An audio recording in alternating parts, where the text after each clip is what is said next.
Hey everyone, and welcome back to Let's Go Back to Sunday School. Grab your Bibles, because today we're tackling one of the greatest rags to riches stories of the Old Testament.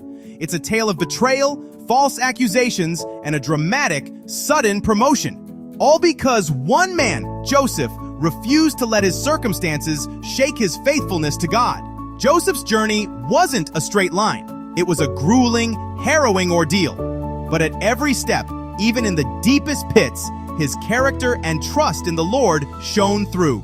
So lean in with me as we trace his path, looking at the scriptures that prove his unwavering commitment and God's work through it all. First, the pit of betrayal.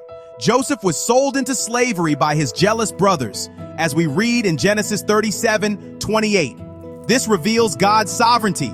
He uses even evil for good, turning wrongs into part of his plan. Next, Potiphar's house. Joseph was falsely accused of assault and thrown into the king's prison, according to Genesis 39:20. Here we see God's righteousness. He defends the innocent even when people fail them. Then, the king's prison. Joseph was forgotten for 2 full years after interpreting a dream for a fellow prisoner, as Genesis 40:23 tells us. This shows God's patience. His timing is perfect, even when waiting hurts. Finally, the palace. Joseph was promoted instantly from prisoner to prime minister for interpreting Pharaoh's dream, as Genesis 41:41 records.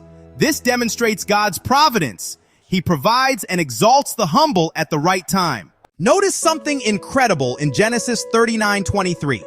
While Joseph was in prison, the keeper of the prison committed all the prisoners who were in the prison to Joseph's hand, and whatever they did there, it was his doing.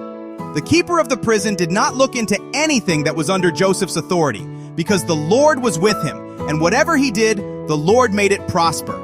Joseph's faithfulness wasn't just for show. It was a persistent, quiet trust that made him excellent and trustworthy, even in the worst imaginable workplace. He lived integrity in small tasks, and God honored that steady character in big moments. So, what does Joseph's journey from a dark prison cell to the most powerful palace in the world mean for us today? It means that the place of your greatest struggle might just be the place of your greatest preparation. Joseph spent years in the shadows, not knowing God's plan, yet choosing to be faithful. He was faithful in the pit, faithful in the prison, and that's why he was ready to be faithful in the palace. Your current circumstance, whether it feels like a pit of despair or a prison of delay, is not a sign that God has forgotten you. It's a training ground for the promotion, the purpose, and the calling he has prepared. Keep trusting, keep working with integrity, and remember, your faithfulness in the dark prepares you for the light. Keep your eyes on the Lord, serve well where you are, and expect his timing.